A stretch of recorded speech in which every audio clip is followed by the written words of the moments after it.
Cerco fechado. Ação conjunta da Polícia Rodoviária Federal, Receita Federal e a ANTT apreende 3 ônibus que transportavam sacoleiros. Em um dos veículos, um homem foi preso com 5 quilos de cocaína. Essa operação está acontecendo em todo o sul e sudoeste mineiro.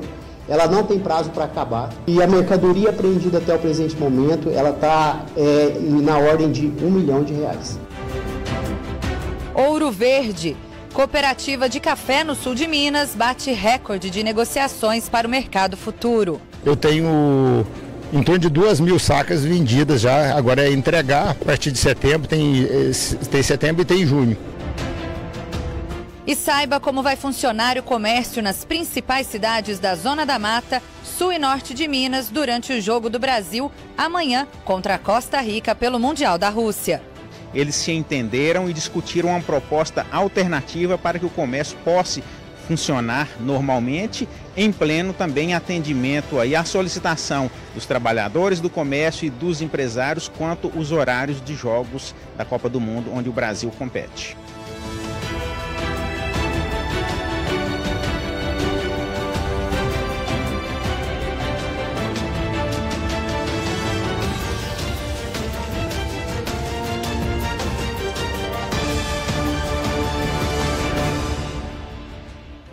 Olá, boa noite. O Mais Notícias desta quinta-feira começa mostrando que 3 ônibus que transportavam sacoleiros e vários produtos sem nota fiscal foram apreendidos durante uma operação conjunta da Polícia Rodoviária Federal, Receita Federal e Agência Nacional de Transportes Terrestres na rodovia Fernão Dias, em Pouso Alegre.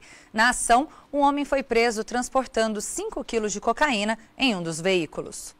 3 ônibus e vários produtos apreendidos. Esse foi o saldo do primeiro dia da Operação Caminho Certo da Receita Federal, Polícia Rodoviária Federal e Agência Nacional de Transporte Terrestre. Essa operação está acontecendo em todo o sul e sudoeste mineiro. Ela não tem prazo para acabar, né? E até o presente momento, 3 veículos, 3 ônibus foram apreendidos, incluindo com vestuários, com eletrônicos, com perfumes, cosméticos de uma forma geral. E a mercadoria apreendida até o presente momento, ela está na ordem de R$1 milhão. As apreensões aconteceram na rodovia Fernão Dias, próxima a Pouso Alegre. É uma comunicação importante de São Paulo, que a gente sabe que hoje é um centro distribuidor tanto de contrabando, de descaminho, de armas, de drogas. Então ele é rota tanto para o próprio estado de Minas como para o Nordeste. Então, o porquê dessa região ter sido escolhida, né? Porque ela é uma região importante nesse caminho desses ilícitos aí. De acordo com o auditor da Receita Federal, os produtos teriam sido adquiridos em São Paulo por sacoleiros e seriam revendidos nas cidades do sul de Minas e até na capital do estado. Se os produtos tivessem chegado ao destino, cerca de R$250 mil deixariam de ser tributados. De acordo com a Receita, um prejuízo que também prejudica quem paga os impostos da maneira correta. Justamente assim, um papel institucional da Receita Federal é combater esse ilícito, né? Então, justamente por isso que nós estamos fazendo essa verificação para inibir que assim, para que isso não se torne uma coisa de prática. Vou lá, vou comprar mercadoria sem a nota fiscal e aquele consumidor, aquele contribuinte que paga seus tributos em dia, aquele contribuinte que tem a sua loja, que tem todo regularizado. Hoje a Receita Federal ainda, a legislação brasileira, ela possibilita que ele possa ser um microempreendedor individual ou tenha uma empresa do Simples Nacional, empresas menores, né? Essas outras pessoas estão agindo de maneira ilegal e é uma concorrência desleal, vamos falar assim. Durante a operação, um rapaz que transportava 5 quilos de cocaína foi preso.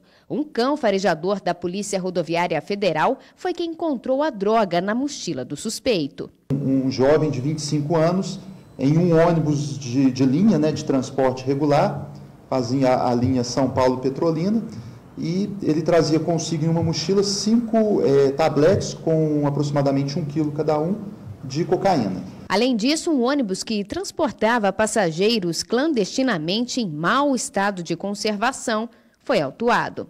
O crime de descaminho é passível de prisão. A pena pode chegar a 4 anos de detenção, além da perda dos produtos sem nota fiscal. Sobre a destinação das mercadorias, os contribuintes que tiveram suas mercadorias retidas, ele tem um prazo de 7 dias para fazer, para acompanhar, né, isso aqui no nosso depósito, aqui na Receita Federal.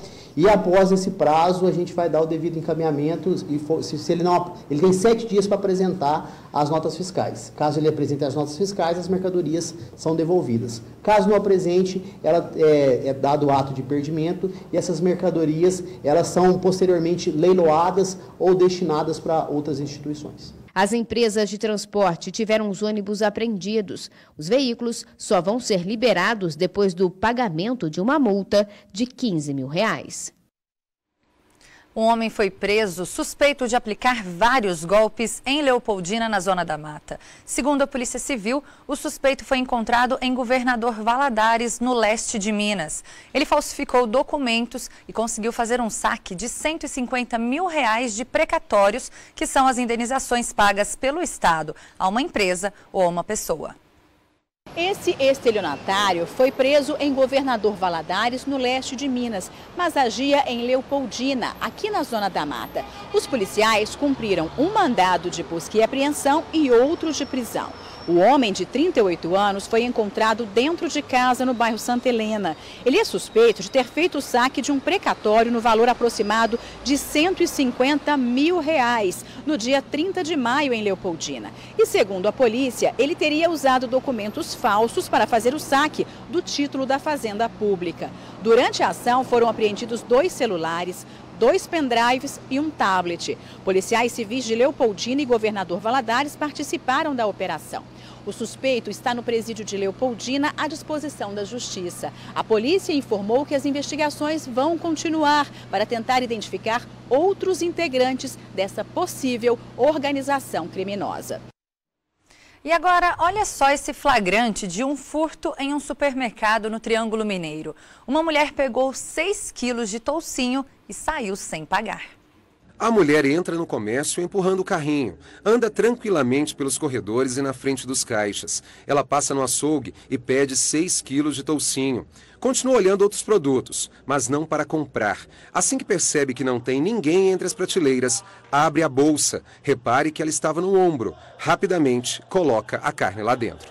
Ela chega, ela cumprimenta a loja inteira, ela conversa com todo mundo e ela vai para algum dos corredores e nem se preocupa se tem gente olhando ou não, e ela coloca os 6 quilos de toucinho dentro da bolsa. A mulher não sabia que estava sendo filmada ou nem se preocupou com a presença das câmeras. Ela já tinha separado outras mercadorias e colocado no carrinho como se estivesse fazendo uma compra qualquer.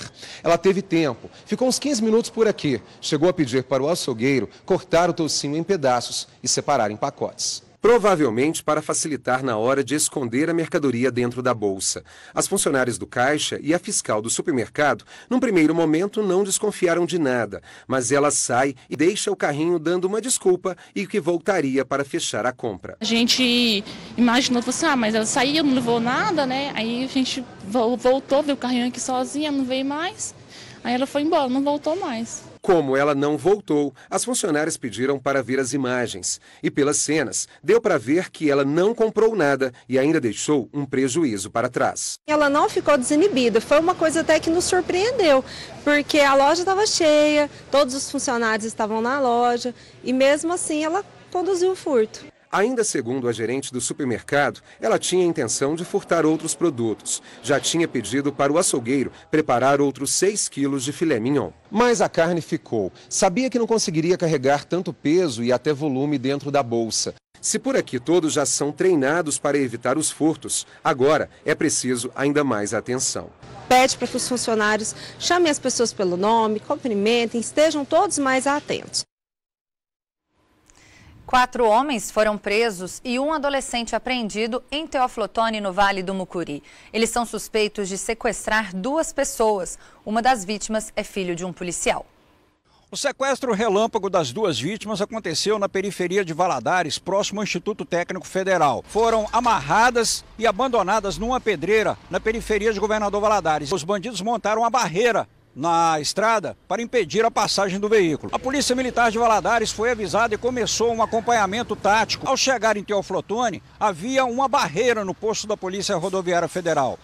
Os bandidos, ao perceber que não tinham como passar fugiram em direção ao aeroporto e foram perseguidos e presos pelos policiais militares que estavam aqui à espera da quadrilha. De render, nós conseguimos encontrar as 3 armas, né? Uma réplica e 2 armas de fogo. E o veículo foi recuperado, os pertences das vítimas, né? Eles foram apresentados na delegacia na manhã desta quarta-feira para serem investigados. 4 adultos e um adolescente. Todos têm passagem pela polícia em Governador Valadares. Agora ficará a cargo da Justiça a investigação complementar a respeito desse caso. E nós vamos agora a outras notícias de destaque nesta quinta-feira em Minas Gerais. Câmeras de segurança da cidade de Uberaba flagraram o momento em que uma mulher foi rendida por 2 criminosos. Ela até tentou fugir, mas foi segurada pela dupla.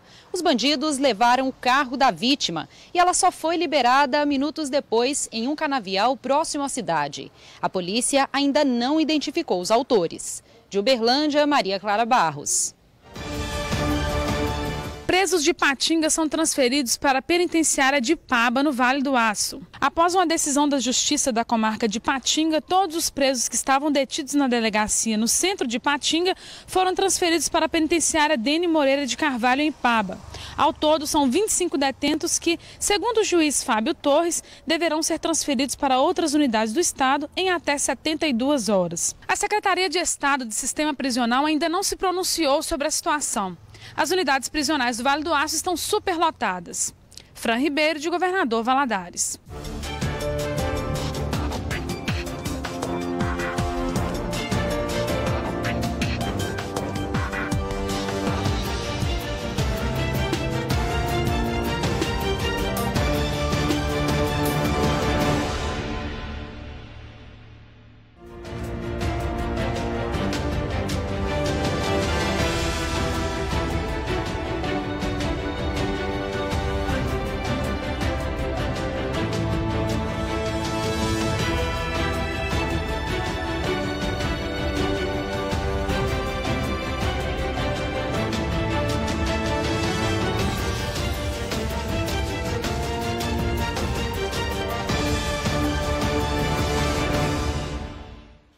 Agora vamos falar de economia. Por causa da greve dos caminhoneiros, que terminou no começo deste mês, as exportações de café tiveram uma queda de quase 40%. Mas, por outro lado, a cooperativa Minas Sul, em Varginha, bateu recorde nas negociações para o mercado futuro. O café colhido nos 160 hectares de lavoura do seu Eli já estão no terreiro, mas todos estes grãos já têm destino certo desde o ano passado. É que ele já havia negociado 2.000 sacas no mercado futuro. Eu tenho em torno de 2.000 sacas vendidas já, agora é entregar a partir de setembro, tem setembro e tem junho. Então, numa média de R$500 a saca. O produtor cultiva quase 500 mil pés de café e conta que há muitos anos faz negócios no mercado futuro. É para a gente ter uma garantia de preço, para a gente não ficar no mercado que o mercado oscila muito. Então a hora está alta, outra hora está baixa, então para a gente cobrir pelo menos o custo. Para a safra de 2019, ele já vendeu 500 sacas a R$530 e espera negociar mais 2.000 sacas até o fim deste ano. Para 2020, ele também já está de olho no mercado. Nós estamos programando em fazer mais negócio. Estou querendo 550. Para calcular se vale a pena ou não vender no mercado futuro, o produtor fica atento aos custos que ele tem na produção de cada saca de café. Custo é o que você gasta o ano todo, né? Na lavoura é por hectare, que você gasta em torno de R$10.000 o hectare que custa. Aí tem que torcer para a produtividade ser boa. Quanto melhor a produtividade, mais barato fica o valor da saca, né? Negociar no mercado futuro tem sido uma realidade para os cafeicultores. Segundo eles, é uma forma mais segura, já que o mercado do café está cada vez mais instável. Ele conhece o custo, estipula uma margem e quando ele faz o contrato futuro, ele está garantindo essa margem para ele. Isso é bom, porque ele deixa de ficar à mercê da oscilação do mercado. Segundo este corretor de café, negociar o produto no mercado futuro se tornou uma prática necessária. Esse mercado, ele não é diferente do mercado físico. Como ele é futuro, se calcula risco e uma série de coisas em cima e consegue agregar valor. Então o produtor tem feito o quê? Feito 10, 20, 30% do que ele projeta colher. Ele vem garantindo esse preço. Então o produtor vem aproveitando isso e tem feito bastante. O interesse dos produtores neste tipo de negociação já é sentida nesta cooperativa. A Minasul bateu recorde em maio quando o assunto é negociação no mercado futuro. Esse mês de maio a gente teve um recorde de 90 mil sacas de futuro e a gente considera esse número, primeiro pelo conhecimento que o cooperado está adquirindo, ele está mais interessado em procurar essa ferramenta, uma vez que ele consegue garantir o lucro dele, né, a margem que ele quer ganhar. E também o mercado deu uma melhorada e sempre que sobe ele procura a cooperativa para fazer essa operação. Quando o assunto é exportação, o Brasil não conseguiu no mês passado escoar a produção para fora do país. Isso por causa da greve dos caminhoneiros. Os galpões da cooperativa ficaram vazios por muitos dias.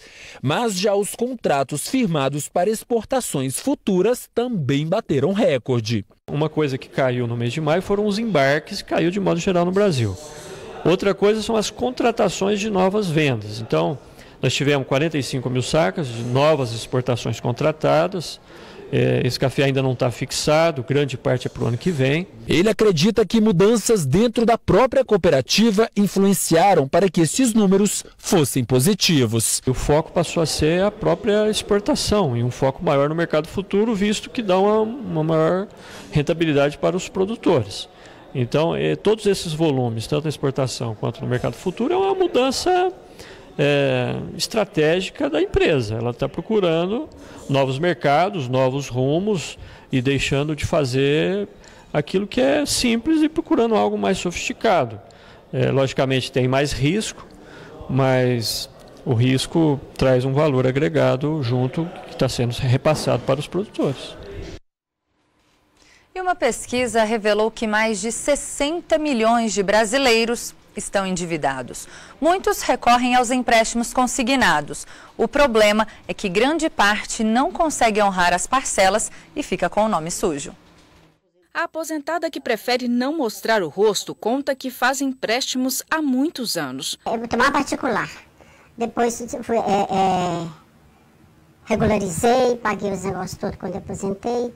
Agora, depois de aposentada, é os empréstimos consignados. E foram tantos que ela nem consegue fazer as contas. Atualmente, a aposentada paga 8 empréstimos com valores diferentes. Não estou descontrolada em relação à compra da casa, mantenho a casa direitinho, mas é sempre empréstimo. Segundo ela, os empréstimos foram necessários para conseguir manter as contas da casa. Mas, com o passar dos anos, viraram uma bola de neve, que hoje ela não tem como pagar. E vou morrer devendo é muito. Uma pesquisa do Serviço de Proteção ao Crédito, SPC Brasil, divulgada essa semana, mostrou que os brasileiros estão com a corda no pescoço. No país, mais de 61 milhões de pessoas estão com alguma conta em atraso e o CPF restrito para contratar crédito e fazer compras parceladas. A pesquisa mostrou também que o empréstimo para negativados foi a alternativa encontrada para que 16% dos consumidores conseguissem honrar com os compromissos em atraso. Porém, para 43% deles, a situação da dívida não foi resolvida. Segundo este consultor financeiro, pegar empréstimo para negativados com juros mais altos não é a melhor alternativa. Quanto mais caro, quanto maior for os juros, maiores serão as prestações ou maior será o tempo desse empréstimo, comprometendo ainda mais a minha vida e dificultando ainda mais que eu saia dessa situação. Outro dado importante da pesquisa do SPC Brasil é que 26% dos entrevistados fizeram empréstimo pela internet, sem precisar ir pessoalmente no local de atendimento da instituição. E 23% nem pesquisaram opções de linha de crédito. Para o consultor, a dica é tentar, aos poucos, quitar as dívidas com recursos próprios. Primeiro, reorganize a vida financeira. Procure entender o que te levou àquela situação ruim e mude seus hábitos. Porque se você continuar fazendo as coisas do mesmo jeito, o resultado vai ser sempre o mesmo. No caso, uma nova dívida e uma bola de neve começando novamente. Está sendo realizada em Juiz de Fora a Feira de Malhas de Tricô do Sul de Minas. São 50 estandes com peças de Jacutinga e Monte Sião. Segundo os organizadores do evento, o evento deve movimentar cerca de R$2 milhões. Giovana olhou com calma os produtos na Feira de Malhas de Tricô do Sul de Minas. Ela estava interessada em artigos infantis. Eu estou achando o preço legal. Bem legal. Renata aproveitou o evento para procurar roupas para o inverno. A professora gostou do que viu. Eu vim procurar novidades, diferente do que está no mercado. Valeu a pena? Ah, sim, ainda comecei agora, mas valeu sim. Eu estou vendo bastante coisa diferente do que eu vi lá no centro, nas lojas daqui da cidade. Maria do Carmo olhou, escolheu, experimentou. Ela não achou logo na chegada o que estava procurando, mas não desistiu. Experimentei já e tudo, mas eu não gostei muito por causa da gola assim meio aberta, tá? Vai procurar outra opção? Vou procurar. Uhum. Não faltaram opções para Maria do Carmo. A feira oferece ao público roupas de tricô, artigos de couro, calçados e acessórios. A maioria dos artigos vem de Jacutinga, cidade do sul de Minas que tem como base da economia a produção de malhas de tricô. O artesanato também tem espaço garantido na feira. Ela é uma estratégia para aumentar as vendas dos produtores. Olha, a Feira de Malhas de Tricô, ela vem do sul de Minas com produtores, né? Lá são 25% da malha produzida de tricô no país sai de lá.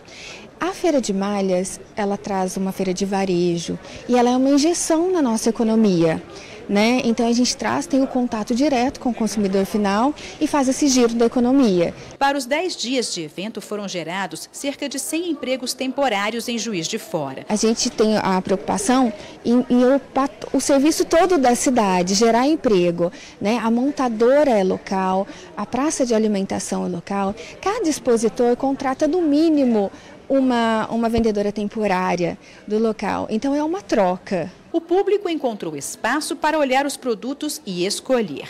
Iraci aproveitou para experimentar as roupas de que mais gostou. Estou chegando agora, estou aqui no experimento, né? Estou gostando. Qual a melhor estratégia para vir num lugar desse? Tem que ter com calma, aproveitar, experimentar? É isso, com calma. Eu não estou podendo nem levantar o braço, que eu acabei de fazer uma cirurgia, mas estou aqui experimentando. Tá gostando? Tá ótimo, tá maravilhoso. A feira existe há 23 anos. Ela já virou tradição em Belo Horizonte. Aqui em Juiz de Fora esteve pela última vez em 2007. Nesta edição são 56 expositores. E uma exigência é que todos sejam mesmo os produtores. E eles não são os únicos que lucram com a feira. Para a gente é muito bom vir, vender e levar esse dinheiro para a nossa região, mas a gente também deixa muita coisa. A gente chega, ocupa os hotéis, usa o transporte da cidade, né? Alimentação. O público tem até o próximo domingo para conferir as novas tendências da moda inverno. O evento acontece de 13h às 21h. Nos estandes predominam as cores tradicionais dessa estação, como vermelho, preto, marrom e cinza. O xadrez marca presença e chama atenção. Nós trabalhamos 1 ano e meio antes com pesquisas de moda para chegar nesses eventos que as pessoas encontrem tudo que estão vendo na TV, nas passarelas, né? Então aqui eles vão encontrar tudo que tem na moda. Estampas como xadrez, né? Ela é clássica, mas esse ano ela veio com tudo. As cores do inverno, com ótimos preços, uma compra direto do consumidor e com qualidade. Silvana foi à feira com a filha Antonella, de 3 anos, e aprovou o evento. Achei algumas coisas. Vale a pena. A gente dá uma pesquisada e dá uma olhada, mas vale a pena.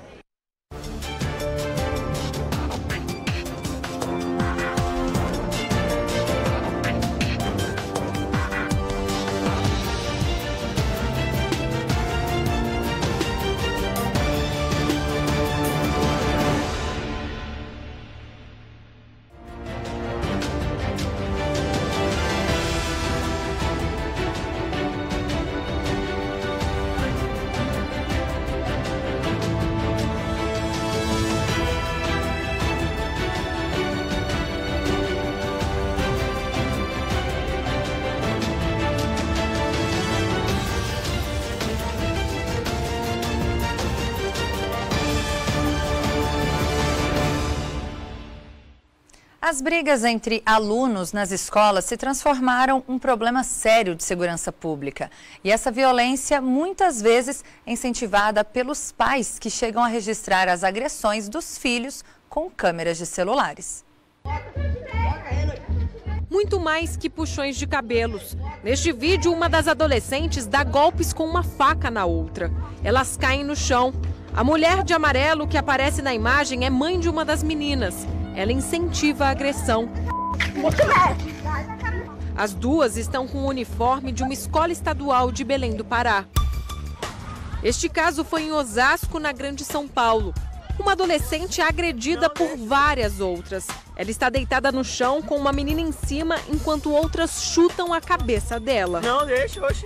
O vídeo foi gravado em frente a uma escola estadual. Os alunos não fazem qualquer coisa para impedir. Motoristas param o carro e descem para tentar apartar.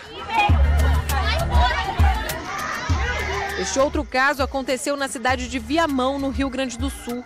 Duas alunas estão brigando na saída da escola, também do estado. No meio da confusão estão os pais delas. O homem tenta segurar a agressora da filha. A mulher se revolta e tira satisfação. Ela incentiva a filha a brigar. A polícia foi chamada. Mãe e filha agridem até os policiais. Elas são presas. A violência entre colegas de classe está cada vez mais frequente. A situação preocupa pais, professores e os estudantes. Mais de 1,5 milhão de estudantes já conviveram com algum tipo de violência nas escolas estaduais do estado de São Paulo. Metade não se sente segura nem mesmo dentro do colégio. E nos arredores a situação piora. 70% dos estudantes têm medo de sofrer agressões físicas. Esses dados são de um levantamento feito em 2017 pelo Sindicato dos Professores do Estado de São Paulo. Na pesquisa, 87% dos entrevistados disseram que perceberam aumento da violência nas escolas. Em 2014, 28% dos alunos responderam que já haviam se envolvido em alguma briga. Em 2017, esse número subiu para 40%. Professores apontam as ofensas verbais como o principal problema. Já os estudantes, o bullying e as agressões físicas. A neuropsicóloga faz um alerta. Se os pais têm personalidade agressiva, os filhos também tendem a ter. E os pais são modelos de conduta. Se os pais acabam reagindo de uma maneira agressiva quando estão no trânsito, quando estão na rua, a criança está observando tudo e está vendo como uma forma de não gostei, eu agrido. De 2014 até 2017, foram registrados mais de 50 mil casos de violências nas dependências das escolas estaduais de São Paulo, o equivalente a 34 ocorrências por dia. Os dados são de um registro obtido com exclusividade pelo R7 pela Lei de Acesso à Informação. 2.300 ocorrências de posse foram registradas. É como se a cada 15 horas uma arma tivesse sido achada dentro de uma escola estadual paulista. Faz 5 meses que a vida desta família mudou completamente. Uma briga entre alunas acabou em espancamento quando o pai entrou em cena. Ele atacou a menor de 14 anos que estava brigando com a filha dele. O boletim de ocorrência foi feito. A menina passou por perícia. Os hematomas foram comprovados. Ainda sinto dores. Às vezes eu fecho o olho e, parece que eu tô ainda vivendo aquele momento. O agressor se mudou de bairro e tirou a filha da escola, mas Maria não tem sossego. Saber que a filha está matriculada e estudando, em vez de um alívio, virou um tormento. Mesmo ela dentro da escola, eu fico com medo, porque hoje em dia você vai ver as crianças hoje estão se matando na escola, é dentro da escola, é fora, porque por coisas banais, motivos banais, por besteira, às vezes só de você olhar para a pessoa já quer te bater, já quer brigar com você, já quer te xingar, até mesmo tirar a sua vida. Meu Deus, quanto absurdo. O assunto agora é saúde. O Instituto Butantan, em São Paulo, conseguiu patentear nos Estados Unidos o processo de produção da vacina contra a dengue. O medicamento está na última fase dos testes em humanos. Com isso, o Brasil vai poder exportar a tecnologia para outros países que enfrentam casos da doença. Em cada um destes frascos estão 8 anos de trabalho árduo e que levaram o Instituto Butantan a vencer uma corrida disputadíssima com outros centros de pesquisa para chegar a uma vacina contra a dengue. O Escritório Americano de Patentes e Marcas reconheceu o processo de produção desenvolvido aqui e a patente da vacina se tornou realidade depois de 2 anos e meio de espera. É muito importante a patente e também abre caminho para que se possa transferir essa tecnologia para outros locais e também que se possa exportar esse produto futuramente. A patente traz mais visibilidade internacional para o Instituto, com um produto seguro e eficaz. A vacina protege contra os 4 tipos de vírus que transmitem a doença. Outra vantagem é que basta uma única dose para imunizar a pessoa. A indicação é para pessoas na faixa etária de 2 a 59 anos. O Butantan aproveitou a tecnologia que já dominava da produção de outras vacinas para a vacina contra a dengue. A mesma célula que a gente usou para fazer, que nós usamos para fazer a vacina de rotavírus, a vacina de raiva, nós também usamos para o dengue. Então, quando essas cepas que a gente chama, esses vírus chegaram no nosso laboratório, nós começamos a pesquisar como ele se comportaria dentro dessas células. Os pesquisadores usam células de rim de macaco para multiplicar os vírus antes de começar o processo de fabricação da vacina. Esses vírus são introduzidos nessas células e se reproduzem misturados a um meio líquido próprio para isso, com aminoácidos, açúcares, vitaminas e sais inorgânicos. Nós colhemos esses vírus após eles terem crescido nessas células. Depois nós juntamos os 4 vírus, purificamos, juntamos os 4 vírus e obtivemos a vacina líquida. Mas era muito importante que a gente tivesse uma vacina que fosse mais estável, por isso nós optamos pelo processo de liofilização. A liofilização transforma a vacina líquida em pó, que é reconstituído em estado líquido de novo antes da aplicação. A pessoa recebe uma dose com vírus vivo, só que atenuado em laboratório. Então, pegou o vírus inteiro e tirou algumas partezinhas dele, deixou que ele tivesse a potência para se multiplicar dentro da pessoa, mas com uma viremia que a gente chama baixa, ou seja, com uma infecção baixa, que vai ser capaz de produzir anticorpos, mas não produzir a doença. A vacina contra a dengue começou a ser desenvolvida aqui no Instituto Butantan em 2010 e depois de 8 anos de pesquisa está na 3ª e última fase de estudos clínicos. Esses testes estão sendo feitos em 17 mil voluntários em 14 centros de pesquisa espalhados pelas 5 regiões do país. A previsão é que essa fase termine até o fim do ano. Assim que for concluída, o Butantan vai pedir o registro para a Agência Nacional de Vigilância Sanitária e, a partir daí, a vacina poderá ser produzida em larga escala para distribuição pelo Ministério da Saúde. O Instituto tem capacidade de produzir 7.500 vacinas a cada 3 dias. A promessa de imunização chega num momento em que o país já contabiliza 126 mil casos da doença e 50 mortes. O número registrado até o dia 12 de maio deste ano caiu em relação ao mesmo período do ano passado, mas a preocupação não diminuiu. Um levantamento do Ministério da Saúde indicou que 1.153 cidades do país podem ter risco de surto de infestação do mosquito Aedes aegypti. Na região Nordeste foi encontrado o maior número de larvas em depósitos de água. Já focos em residências, em vasos de plantas e recipientes com água, o Sudeste foi campeão. E no Centro-Oeste foram encontrados mais focos em lixo. Entre as cidades em estado de alerta estão 15 capitais, entre elas Cuiabá e Rio Branco. A vacina surge como um alento para proteger a população dessa doença endêmica, que de tempos em tempos vira um problema de saúde pública, com surtos que preocupam as autoridades. Provavelmente teremos outros picos posteriormente. E isso é importantíssimo, não só para o Brasil, mas por outras regiões endêmicas em que a dengue mata muitas pessoas.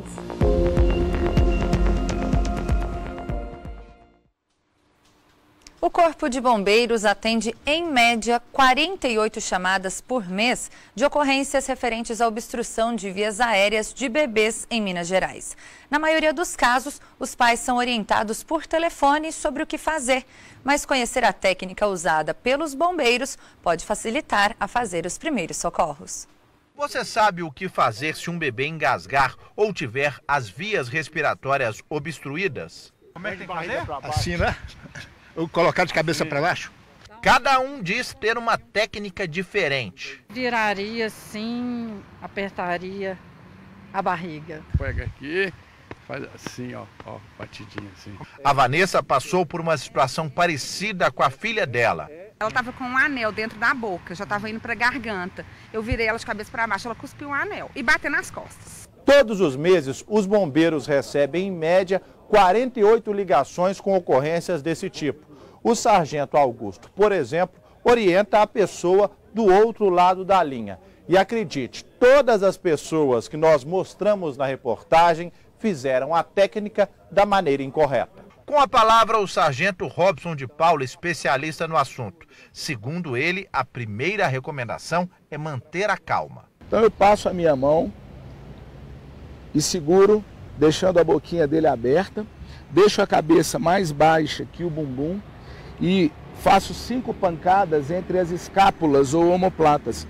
São esses 2 ossos na parte posterior do tronco dele. Então, quando eu faço essa manobra, e a tendência é o objeto sair, favorecido pela ação da gravidade, caso eu não tenha tido sucesso nessas 5 pancadas, eu troco a minha mão e agora verifico a linha dos mamilos, 2 dedos abaixo da linha dos mamilos, eu faço 5 compressões. Verifico a saída do objeto ou do alimento e, se não tive resultado, continuo com o meu procedimento. Mas atenção, a técnica só vale para salvar bebês até 1 ano.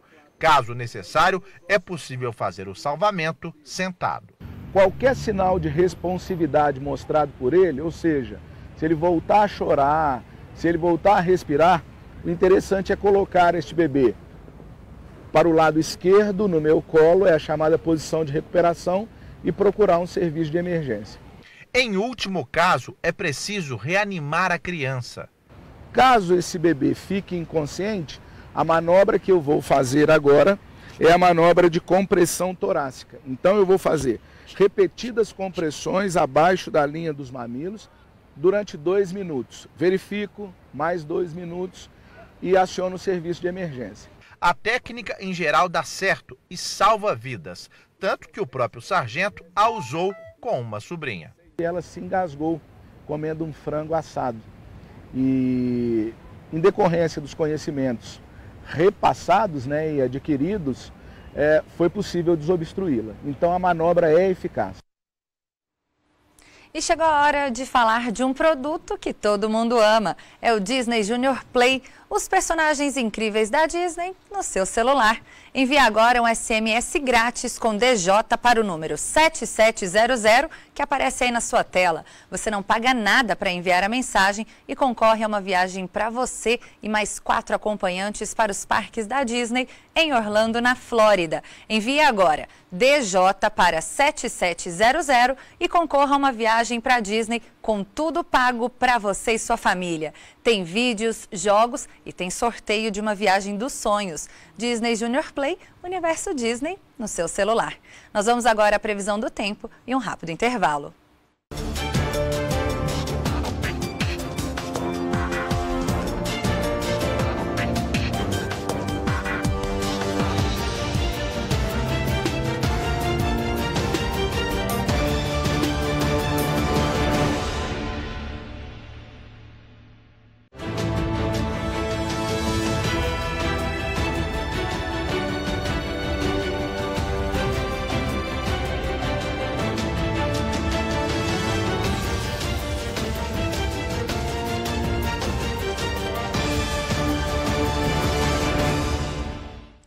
Mais um torcedor do norte de Minas, que está na Rússia para assistir ao Mundial, protagonizou um vídeo em que torcedoras estrangeiras são ridicularizadas e induzidas a dizer frases de cunho sexual.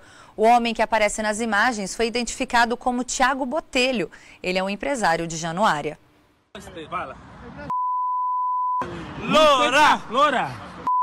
Loura! I love you! I love you! Brasil! Brasil! O homem que aparece nas imagens conversando com as mulheres foi identificado. Ele é o empresário do ramo farmacêutico de Januária, Tiago Botelho. Quem fez o vídeo foi um amigo dele. O empresário aparece nestas fotos aí que foram divulgadas na página da empresa no Facebook, antes de ir para o Mundial na Rússia. Depois do vexame, todo o conteúdo da página na internet foi excluído. As redes sociais do empresário também foram apagadas. Na internet, os moradores da cidade de Januária criticaram e muito a atitude dele. Nesta página, por exemplo, que tem muitos acessos aqui na região, o vídeo já foi visualizado por mais de 200 mil pessoas e já são mais de 5 mil compartilhamentos. Foram muitos comentários. Nos dois casos, os vídeos foram compartilhados em um aplicativo de fotos e vídeos. Nós fizemos contato com a empresa do Tiago por telefone, lá em Januária, mas quando a nossa produção se identificou, quem estava na linha disse que não tinha nada para falar sobre o caso e desligou na hora. Ainda tentamos por mais algumas vezes, mas nada.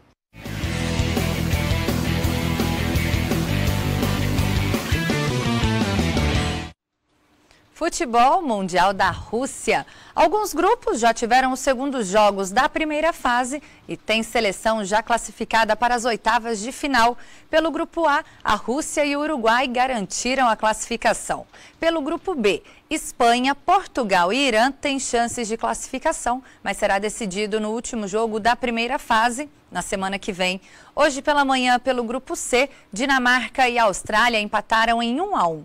Ao meio-dia, a França venceu o Peru por 1-0 e já está classificada para as oitavas de final. O time peruano já não tem mais chances. No jogo das 3 horas, o primeiro jogo do grupo D, a Croácia bateu a Argentina por 3-0 e garantiu a classificação. A situação dos nossos hermanos ficou complicada para o último jogo. Ainda pelo grupo D, amanhã Nigéria e Islândia se enfrentam ao meio-dia. Pelo grupo E, Sérvia e Suíça jogam às 3 horas da tarde. E o Brasil, que também está no grupo E, joga amanhã às 9 horas contra a Costa Rica. O comércio de Montes Claros vai trabalhar em horário especial. Na hora do jogo, muitas lojas estarão fechadas e só abrem ao meio-dia. Em véspera de jogo, pouca gente foi vista com a camisa da seleção pelas ruas de Montes Claros. Apesar das manifestações discretas dos torcedores, comerciantes afirmam que o movimento nas lojas tem surpreendido. O pessoal está comprando mais as blusas de treino, que elas vêm mais coloridas, vêm com mais detalhe, vêm com os patrocinadores, então o pessoal está procurando mais as blusas de treino no Brasil. Mas toda essa movimentação desaparece quando o Brasil entra em campo. Por isso, quem atua no comércio também vai poder assistir aos jogos da seleção fora do local de trabalho. A administração do shopping, onde funciona a banca do Seu Manuel, divulgou um comunicado que deve permanecer fechado durante as partidas. Por conta dos jogos do Mundial da Rússia, o comércio de Montes Claros teve o horário de funcionamento alterado. Nesta sexta-feira, por exemplo, dia em que a seleção brasileira enfrenta a Costa Rica a partir das 9 da manhã, as lojas abrem as portas a partir do meio-dia. O Sindicomércio, em entendimento com outras entidades representativas das categorias empresariais de Montes Claros, como CDL, Associação Comercial, Sindicato dos Empregados, eles se entenderam e discutiram uma proposta alternativa para que o comércio possa funcionar normalmente, em pleno também atendimento aí à solicitação dos trabalhadores do comércio e dos empresários quanto os horários de jogos da Copa do Mundo, onde o Brasil compete. Mas os lojistas não são obrigados a seguir essa orientação. A necessidade nossa é justamente de harmonizar a relação entre os trabalhadores e os empregadores. Haja visto que nós construímos um horário alternativo em que o empresário ele poderá aderir ou não, ele pode ou não abrir o seu comércio nos horários dos jogos. Porém, ficou sugerido que ele faça uma jornada de 6 horas corridas ou com intervalo. Se for 6 horas com intervalo, o tempo não trabalhado ele será compensado, ajustado no banco de horas. Caso o trabalhador ele elabore jornada de 6 horas corridas nesse dia, ele não fica devendo hora para o seu empregador. Os restaurantes também estão nesta lista. Este aqui montou uma estrutura especial para transmitir os jogos. São 12 televisores em todo o espaço. Uma preparação, né? que a gente acaba que a gente tem que mudar a escala de funcionários, a gente tem que estar preparando com estoque, decoração, para estar recebendo o pessoal, né, de uma forma agradável e bem receptiva, e acaba que a festa prevalece, permanece. Segundo a comerciante, o movimento cresce até 30% nos dias das partidas do Brasil. Durante os jogos o pessoal é bem animado. Acaba que vai juntando, né? A torcida vai juntando. Então quando a gente pensa que não, o bar já está lotado. Então é por isso que a gente prepara de uma forma bem bacana para poder estar recebendo os torcedores. O Gustavo é o responsável pelos garçons do estabelecimento. Ele afirma que todo mundo trabalha sério, mas não perde os lances. A gente aquela emoção, né? Trabalhando e torcendo também, né? Servindo e o olho na TV. Justamente, servindo e o olho na TV. Este professor universitário vai assistir ao jogo no bar e está bem confiante na vitória do Brasil. Acho que amanhã o Brasil deve melhorar um pouco a performance em relação ao primeiro jogo. Acho que a poeira vai abaixando um pouco, o time vai se ajustando. Então eu espero que amanhã a gente tenha um time mais organizado. A Prefeitura de Montes Claros informou que o expediente do funcionalismo público também vai sofrer alterações. Nesta sexta-feira, o atendimento será das 2 da tarde às 6 da noite. Já em Juiz de Fora, na zona da Mata Mineira, a Prefeitura decretou ponto facultativo até 1 da tarde. Em Varginha, no sul de Minas, o atendimento vai ser de 1 às 6. Algumas escolas terão aulas suspensas pela manhã na cidade. Em Poços de Caldas, o expediente vai ser do meio-dia até às 6 horas da noite. Os serviços essenciais, como limpeza urbana e atendimento de saúde, não vão ter horários alternados. Em Poços de Caldas, as lojas vão fechar 15 minutos antes do jogo e irão reabrir 15 minutos após a partida. Em Varginha e Juiz de Fora, o comércio vai funcionar a partir do meio-dia. E agora a gente fala de Libertadores. Se você quer ver de perto o Cruzeiro na primeira partida das oitavas de final contra o Flamengo no Maracanã, no dia 8 de agosto, prepare o bolso. Os ingressos para o setor de visitante custam R$ 180, com meia entrada vendida a R$ 90. A Raposa tem direito a uma carga de 5.200 bilhetes. O jogo da volta no Mineirão será disputado no dia 29 de agosto. E o Atlético Mineiro é um clube que se preocupa com as categorias de base. O ex-jogador Marques, que hoje é coordenador das categorias de base do Galo, se reuniu com os conselheiros do clube e apresentou projetos para aprimorar a revelação de atletas para a equipe profissional. A criação de um departamento de análise de desempenho e de uma categoria de iniciação ligada ao futsal são algumas das propostas. Vale lembrar que o Atlético foi campeão mundial de futsal em 1998. Antes da bola chegar no meu pé, eu já sabia, tinha pelo menos 2 jogadas para executar, né? A gente quer dar essa condição para esses novos atletas, né? A partir dessa ideia da iniciação. Se livrar de um aperto num espaço mais reduzido, ter um entendimento no recebimento da bola, a posição corporal para receber uma bola em velocidade, tudo isso o futsal te dá. E da forma como a gente vem traçando no Atlético, levar toda essa expertise para o campo, com certeza vamos formar atletas melhores para o futuro nosso. É o futuro dos atletas e amanhã a gente está ligadinho torcendo para o Brasil. O Mais Notícias fica por aqui, nós voltamos amanhã. Tenham todos uma ótima noite.